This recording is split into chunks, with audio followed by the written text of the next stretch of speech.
Baik, bismillahirrahmanirrahim. Qala al-muallif rahimahullah, an Aisyah radhiyallahu anha anna Nabiy sallallahu alaihi wasallam fi khamisah laha a'lam. Dari Aisyah radhiyallahu taala anha bahwasanya Nabi sallallahu alaihi wasallam yang mana di bajunya ada a'lan atau a'lan garis-garis atau gambar apa ya, motif, kayaknya bermotif, pakaiannya yang bermotif, ada gambar bergaris-garis di pakaiannya.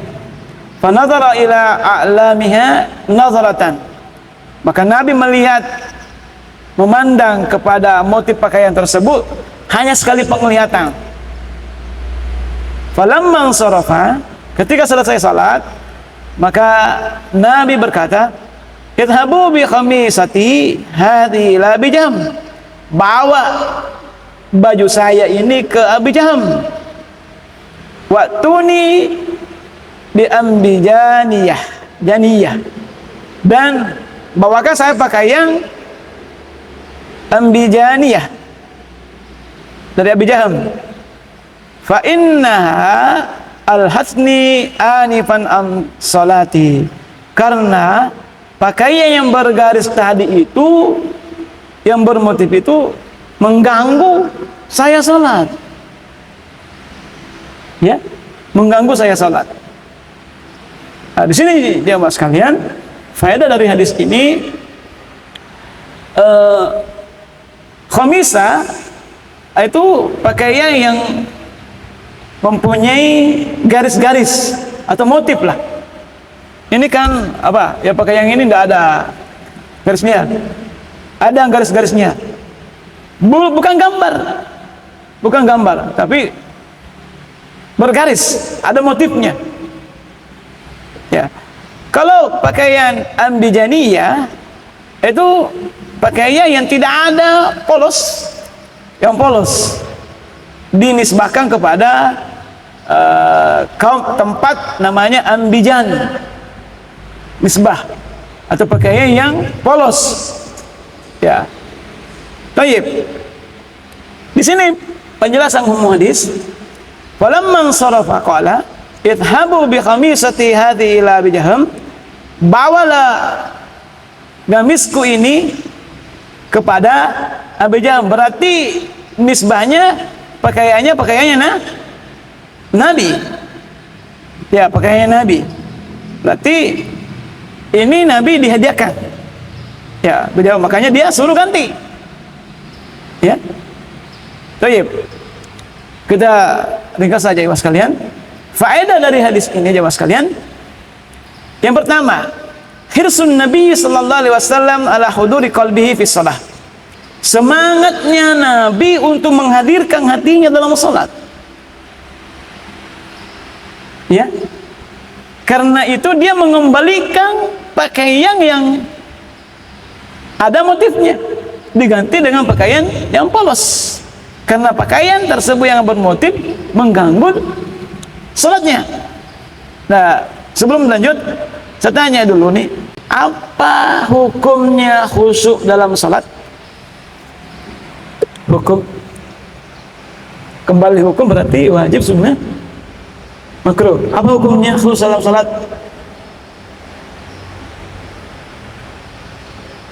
Apa hukumnya? Khusyuk ada dua. Khusyuk anggota tubuh, khusyuk hati. Dijelaskan para ulama, khusyuk anggota tubuh hukumnya wajib.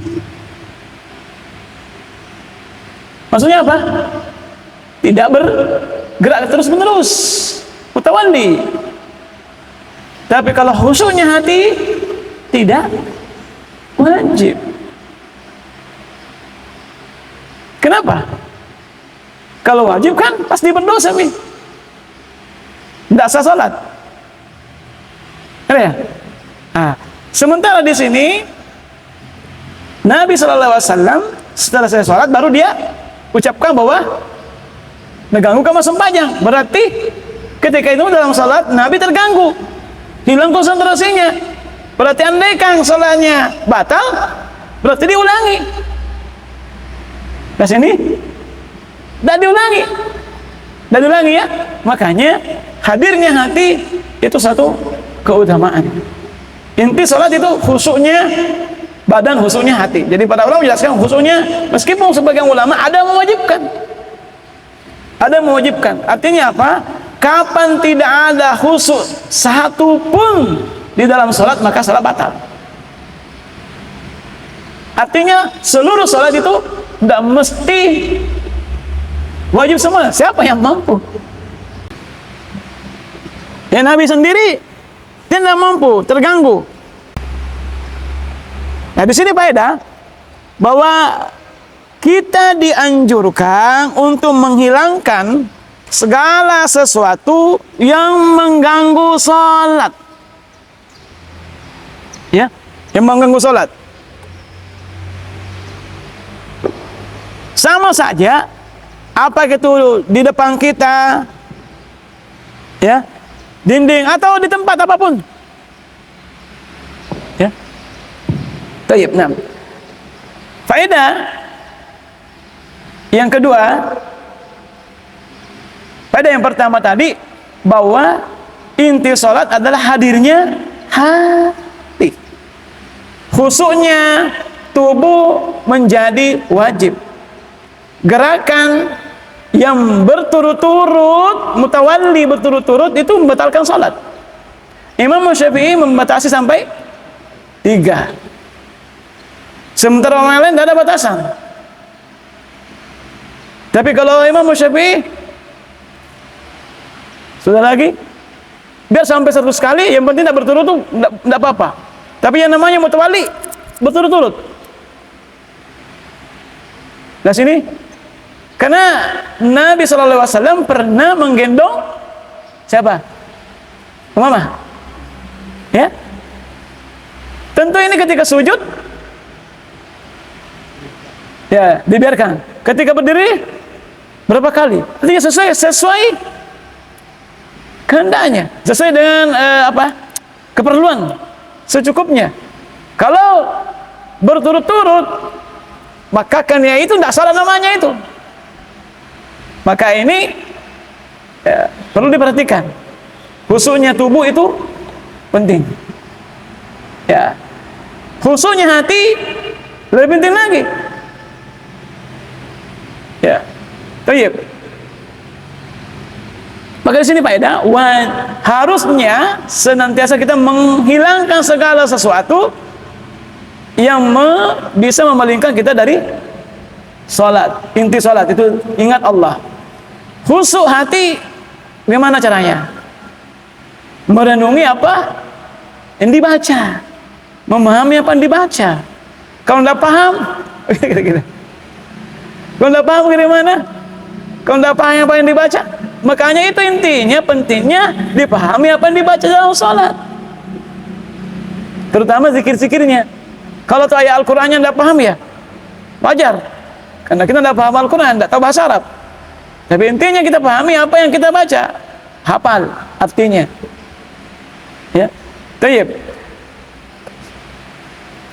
Di sini juga faedah menghilangkan segala sesuatu yang bisa menghalangi kita khusyuk salat.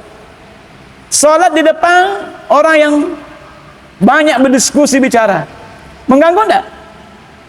Mengganggu, pasti mengganggu, pasti mengganggu. Maka pindah, cari tempat. Ya, cari tempat. Nah, terus faedah di sini, bagaimana hukum memandang orang yang salat? Apakah tempat sujud? Ya, pandangan orang yang sedang salat itu arahnya kemana?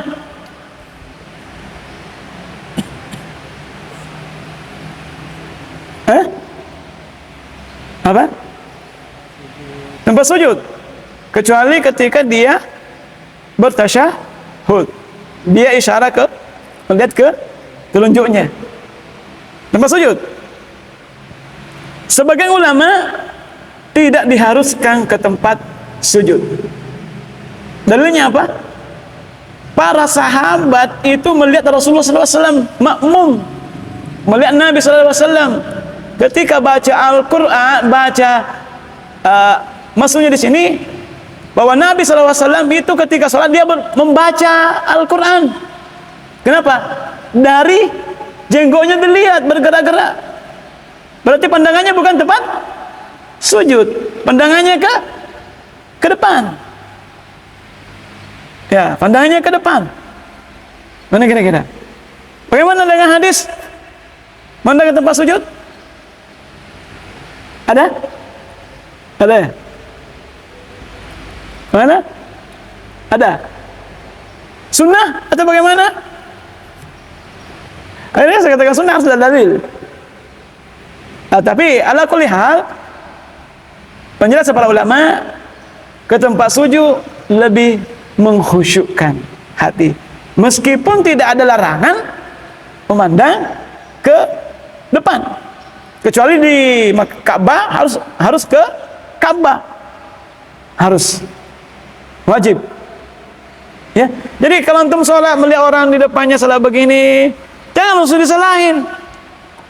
Ini di depan, karena memang tidak ada dalil khusus wajib harusnya memandang tempat sujud. Karena para sahabat itu dulu melihat Nabi SAW dia sholat, makanya bukan tempat sujud di mana, tapi Nabi. Tapi sebagian ulama mengatakan tidak, Nabi itu lita'lim, untuk mengajarkan para sahabat.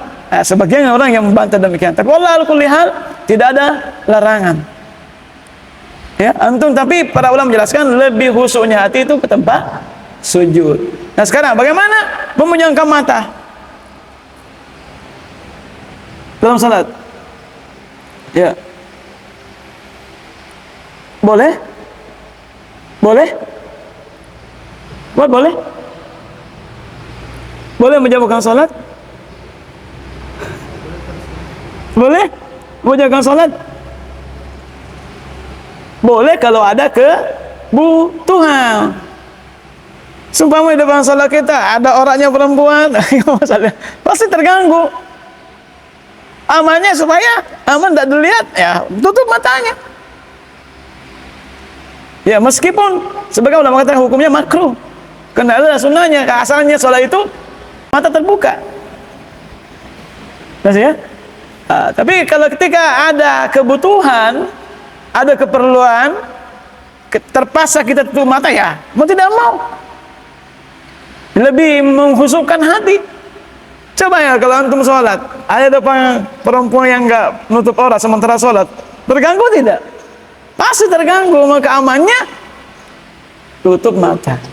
Nah, sebagian ulama jelaskan bahwa ya tidak mengapa dia menutup mata, tapi asalnya itu mata terbuka.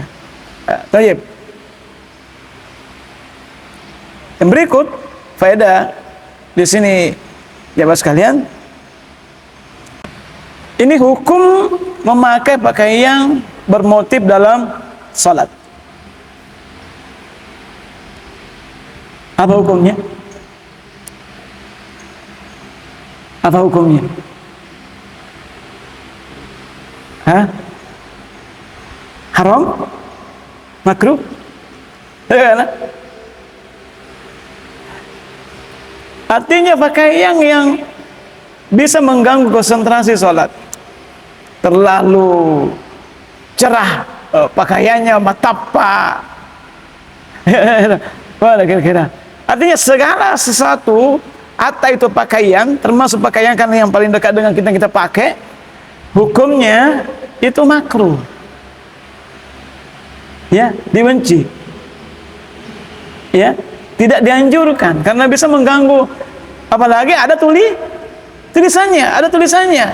Pakai kaos oblong, ada tulisan. Orang yang sementara sholat di belakang kita baca, terganggu. Terus bagaimana kalau sarung wadimur, gajah duduk? Ini ya, yang di sudut bawah itu terganggu enggak? Kalau itu terganggu ya jangan pakai. Sama dengan orang lain mengganggu juga. Maka amannya kasih di atas itu, tukar balik. Balik itu supaya enggak, itu aman. Artinya ini untuk menghilangkan segala sesuatu yang bisa menghilangkan khusyuk. Di sini, nah, itu apalagi kalau yang bergambar, gambar apa ya, gambar makhluk hidup, boneka dan sebenarnya, nah, itu lebih terlarang lagi. Di samping hukumnya haram, dalam sholat dipakai lebih terlarang lagi karena pakai yang bergambar. Nah sekarang hukum ya sholat dengan sajadah bermotif. Ya, ini seperti ini. Yang bermotif tuh, ada polos. Ini ada motifnya, ini motifnya. Bagaimana hukumnya? Nah, bagaimana hukumnya? Antum jangan bilang makruh.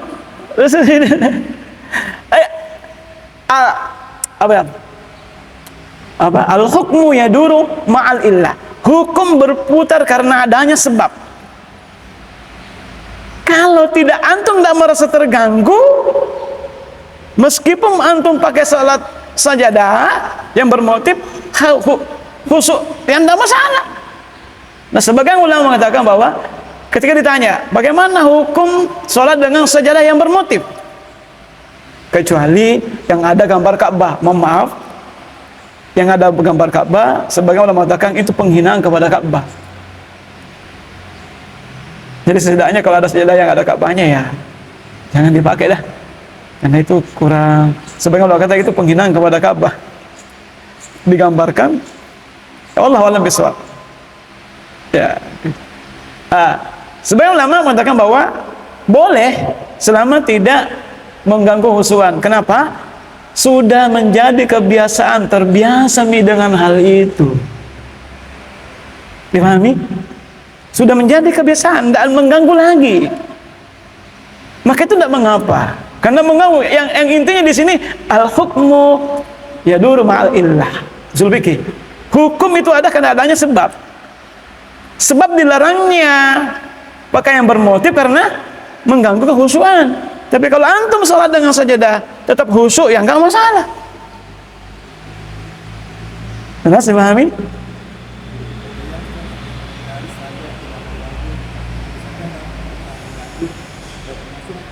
Iya, artinya tergantung hukumnya. Al-hukmu yaduru ma'al illah. Artinya segala sesuatu yang bisa mengganggu itu tidak boleh. Tapi kalau pakaian kita yang terlalu mencolok, itu bisa mengganggu. Meskipun ada motif dan ada mengganggu, tidak masalah. Termasuk sajadah. Wallahu a'lam bishawab. Ini pentingnya menjaga sekitar kita supaya tidak ada gangguan. Makanya Nabi SAW, la salata idza hadaratit ta'am, tidak ada salat bagi ketika hadir makanan, wala yudafi bahdan. Tidak ada salat bagi orang yang sudah ada makanan terhidang di depannya, karena pasti mengganggu konsentrasi. Malu pula dan nih napa jok sempajang capur nih dan seterusnya. Dan juga tidak ada salat bagi yang menahan kencing dan BAB-nya, karena pasti terganggu. Meskipun sholatnya sah, tapi terganggu khusyuan. Coba masa kalau lagi temeh, antum terus sholat tidak? Biasa masa kalau ada nak ketenin agak. Kalau kita begini, la yudafiu la sholata, maka tidak ada sholat. Pergi saja keluar kencing. Dan ditahan karena mengganggu pasti, meskipun sah salahnya, tapi ya pasti kekhusyuan salat pasti terganggu. Ya, makanya batalin. Dari segala sesuatu yang mengganggu, jangan itu makan yang, makanya Nabi melarang jangan mendekati sholat orang yang makan bawah karena mengganggu kaum muslimin yang sedang sholat. Ya, kita yang mengganggu kaum muslimin dan kita bisa terganggu. Ya, dipahami ini?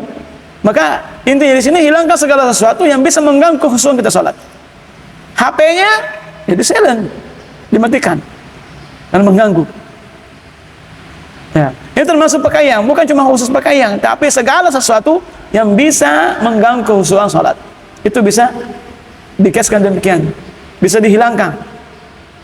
Pokoknya tadi mengatakan la salata bi khadar ta'am, tidak ada salat bagi ketika makanan hadir. Tapi mereka tuh nalet cuada. Nunggu mas Sony, nunggu magani Demi dalam sempayang. Demi dalam sempayang. Nggak dalilei. Demikian, nggak seperti demikian. Maksudnya di sini, ketika kita berhajat, butuh makan dan makanan sudah hadir, ya maka nggak ada sholat karena itu mengganggu kehusuan sholat. Baik.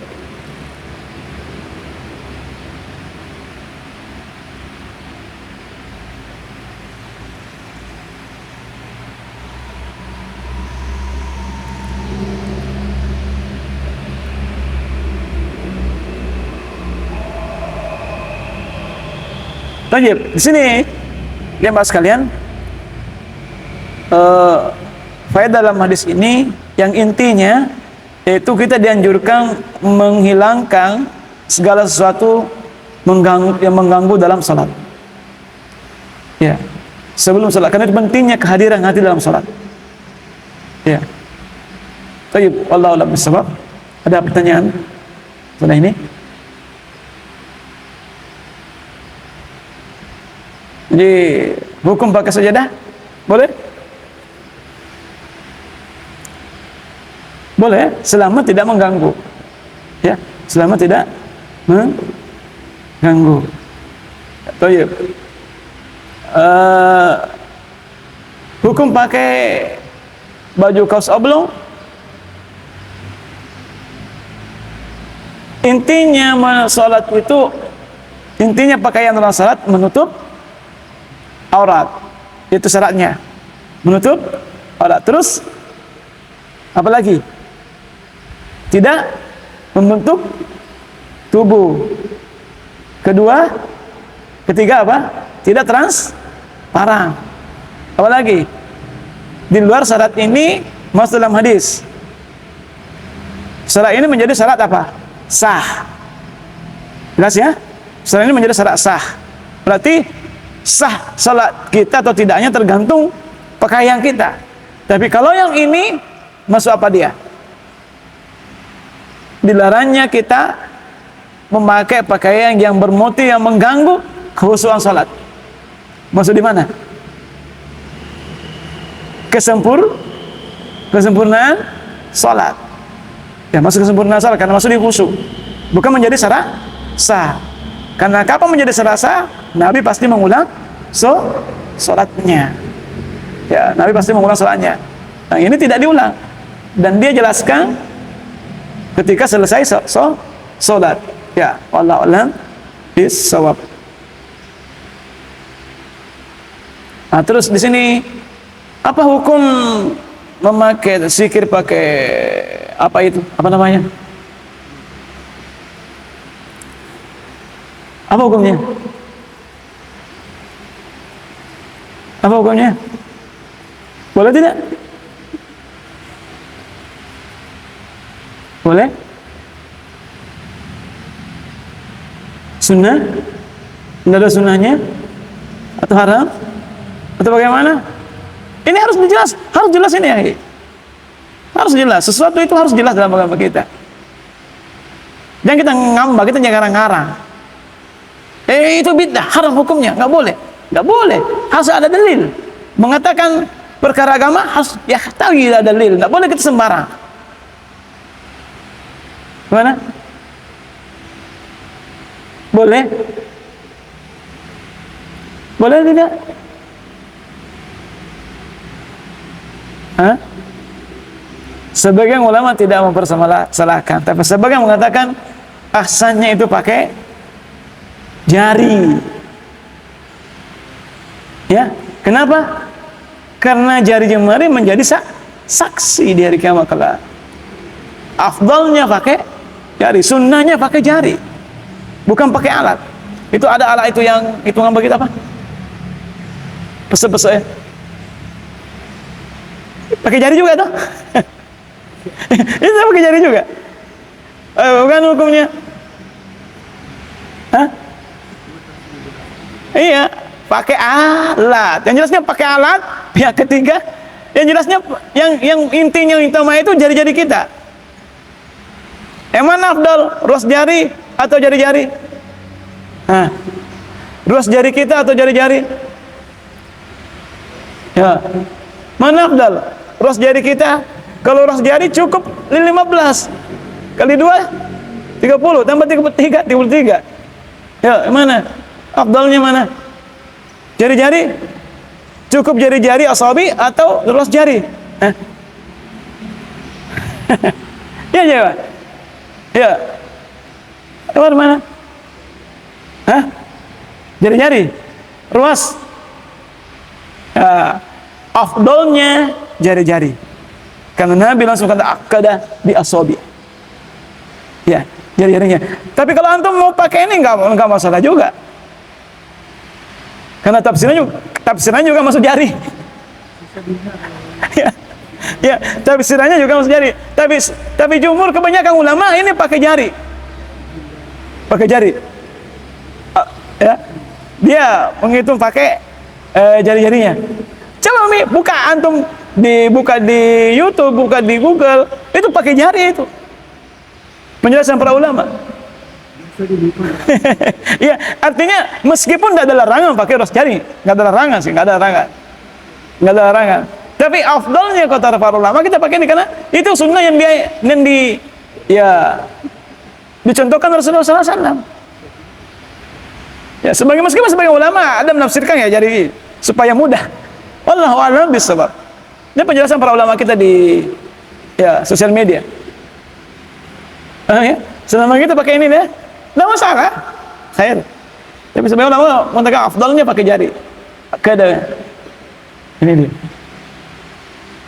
Apakah harus 33? Karena sela-sela ini masuk di bab safar, jamaah dalam safar. Apakah harus 33? Hah? Harus 33? Subhanallah. Ya. 33. Tapi boleh? Tidak? Boleh tidak? Hah? Boleh lebih? Boleh kurang? Boleh kurang, boleh lebih? Boleh lebih? hati-hati berfatwa, cari dalil. Batasannya sampai dalam hadis berapa? Sunnahnya berapa? 33. Boleh berurutan atau harus berurutan atau bagaimana? Antum baca subhanallah walhamdulillah wallahu akbar. Boleh tidak? Boleh tidak? Iya, enggak masalah. Enggak masalah. Subhanallah walhamdulillah wallahu akbar. Subhanallah. Enggak masalah itu. Kalau mau pisah juga fase boleh. Subhanallah boleh. Tapi jangan terpaku subhanallah. Ketika antum dengar baca subhanallah walhamdulillah wallahu akbar salah. Enggak ada larangan. Dan jelasnya dibaca 33 kali. Adapun caranya, hay'anya, selama tidak ada pembatasan, insyaallah tidak masalah. Jelas ini. Adapun tentang susunan zikir, karena ini bab zikir salat, kenapa bab pakaian ini masuk di bab ini? Hadis tentang pakaian masuk di bab ini. Zikru ba'da shalah. Ya. Ini ke bab zikir setelah salat ya. Setelahnya nanti jamaah dalam safar. Kenapa masuk? Ya. Kenapa masuk ini?